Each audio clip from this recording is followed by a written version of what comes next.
Hello, YouTubers. It's me, the Bone Duster. Gonna give you a quick review of the pay-per-view. It's about 5:30 in the morning. About to go to work in about 10-20 minutes. So I thought I'd give you this quick little bad boy. I thought it was a decent pay-per-view actually. I wasn't gonna watch it, but then obviously Angle got announced, so I thought I'd give it a watch. I watched it on the TV. We don't get the pre-show on the TV. I don't know if you can see the fucking TV. This place it's a bit messy, but who gives a shit? So anyway, I didn't watch the pre-show. So the first match I watched was Asuka versus Emma. I thought it was a really good match actually. Yeah, I thought it was really good. I actually think it was the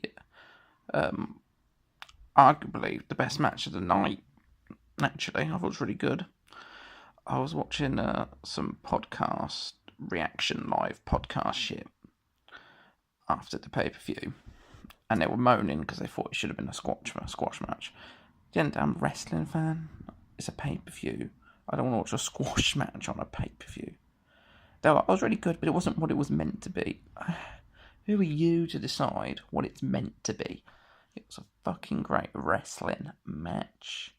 That's what I want to see. You fuckers were wrong. It was a fucking great match. Arguably the best match of the night, including, you could argue it was better than AJ Balor, which I thought was a bit flat for the hype. I think that match has been overhyped, but we'll get to that match later. So Asuka won. It was really good backwards and forwards, nice chain wrestling, nice couple of power moves. The angle slam into the German was good. It was quite a German, but you know what I mean. So yeah, it was really good. Not the ankle slam, the ankle lock to the German, sorry. So that match was really good. Highly recommend you watch it. So you go from a really high point to a really low point with the next match, which was tag team cruiserweight match, which was just a couple of high spots. There was like real chemistry there. Didn't really gel. I mean, that's why the first match was so good. Emma and Asuka seemed to have very good chemistry in there. They connected well, it flowed well. But like this cruiserweight match was just a couple of high spots. It was a bit dull. Gentleman Jack's music's cool. It's the best bit about it, really. The face team won. Phoenix Splash, lumbar check. They're cool moves. They're flashy, but it was just flat. Flat was probably the worst match of the night. There was a promo as well, which was a bit of a cluster. Miz ended up rambling. So that was a bit shit. I think that was actually in between the first two matches, but who gives a shit? Then there was another promo with Angle and Rollins and Ambrose, and they presented Angle with a jacket, which leads to an annoyance later on. Because Angle, I'll mention it now, because Angle didn't come out to his normal entrance. That's what we all wanted to see. Do you suck chance? And his normal attire, he came out with the shield, but it did lead to a really funny moment. Angle had this big cheesy grin on. He's about to get to a hardcore match against 5 young, well, they're not all young apart from Kane, but 4 young, hungry talents, and Kane, he's about to get his ass completely destroyed, and he's got a big cheesy smile on his face. That was quite funny, but if that match was meant to be taken seriously, that would ruin the moment, but it was a big clusterfuck anyway, a big funny clusterfuck, so I couldn't allow Angle to be funny there.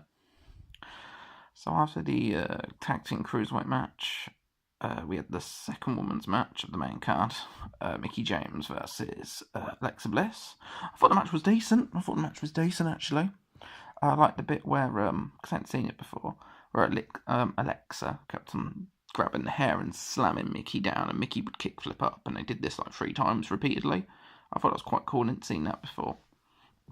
So I enjoyed that. Alexa got the win. Would have been nice to see Mickie have one run, because she's an older woman in WWE standards, so I think that would have been nice, something a bit different. Mickie cut a nice little promo after the match. Very nice face promo. She's very charismatic. They're both good in the ring. Some people said it was a bit sloppy. I don't think it was that sloppy. Nah, I don't really remember it being sloppy. The most noticeable botch was later on anyway. I'll mention this bit now. So throughout the night, they had that Elias guy come out. His mic wasn't loud enough. over the crowd. I think they increased the volume of the crowd during his promos. It seemed a bit artificial, a bit faked, even if it wasn't. That's what it was perceived as to me anyway. The crowd was suddenly a lot louder during Elias's promos. But then cheesy Jason Jordan came out and started chucking a salad at Elias. It was a bit fucking weird. I don't know what drugs they were smoking when they came up with that gimmick, but, I guess it's trying to parody Angle, because he did the milk thing, which was a bit funny and juvenile. So they just got, spring onions and shit and chucked that at Elias. That's what Jason Jordan did. But anyway, what was the match after the women's match? Was it the Cruiserweight? I think it was the Cruiserweight title match, to be fair. We'll say that was next, if there were any other matches in between that. There must have been shit, and I must have forgot about them. Enzo came out, cut a promo. I don't know, this was a bit flatter than his normal promos. But he had got a sore throat, to be fair. That's probably why. He didn't seem to have the same energy that he normally has during his promos. A lot of people don't like Enzo, find him annoying, but Enzo's not the sort of guy you would meet in the street or out normally. He's very wacky, he's different, so it makes him interesting. That's why I like him, at least, anyway. So we had a match with Kalisto. Once again, it was decent match. Yeah, that's about it, really. Solid. Did his finisher, won the title back. So there you go. Yeah, I thought it was alright. Nothing notable though. Nothing good that I can think of. Then after that match, I believe it was the Finn Balor AJ match, which was decent. It wasn't memorable though. It wasn't that memorable. I'm not going to remember that match. Nothing brilliant happened. It was a very solid match. It was good. Couple of phenomenal forearms. The coup de grace, the 1916. A couple of decent moves. There was no Spinal Tap though. And Balor won. Too Sweet at the end was cool. Too sweet. That was too sweet there. There you go. Yeah. So that was decent. My favourite match of the year though, because people call it match of the year and stuff, is still AJ Cena from Royal Rumble. I'm going to remember that match. That was really, really good. There wasn't much of a story in the match, or it flowed all right, but I don't think there was much of a story going on.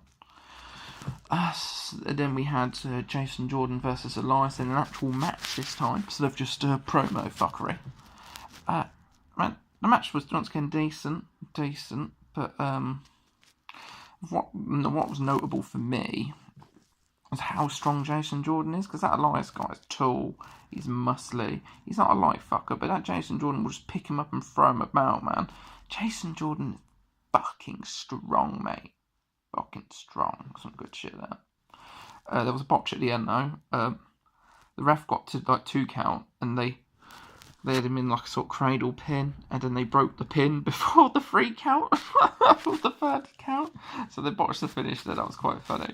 They had to, mention it in commentary, because that's how obvious it was, so they had to mention it in the commentary to try and sell it, you know what I mean? And then you had the main event. The main event was a pretty huge clusterfuck. It was fun, though.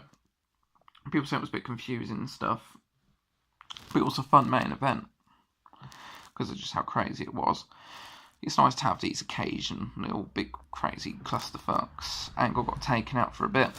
See, the Angle's performance in the match confused me, because they didn't have him do much. It made it seem like they were protecting him, but the bits that he did, especially the transitions, the rock, because he would roll into the ankle lock. For instance, one moment it was he rolls into the ankle lock. That was very fluid, very smooth. It didn't look like he stumbled. It looked very smooth. Got a few Germans off. As I said, I would like him to have his own entrance. But Angle got taken out for a bit, which was setting up for Angle to come back out later. I'd kind of hoped when he came back out later that he would have got changed and put his normal attire on. That would have been cool, but he didn't do that. He still came back in the Shield gear, I've also read people a bit confused why Kane started attacking Braun randomly. That little thing where Kane hit Braun with the chair, Braun shoved Kane, but then they seem to be working together again. But then Kane started randomly attacking him again.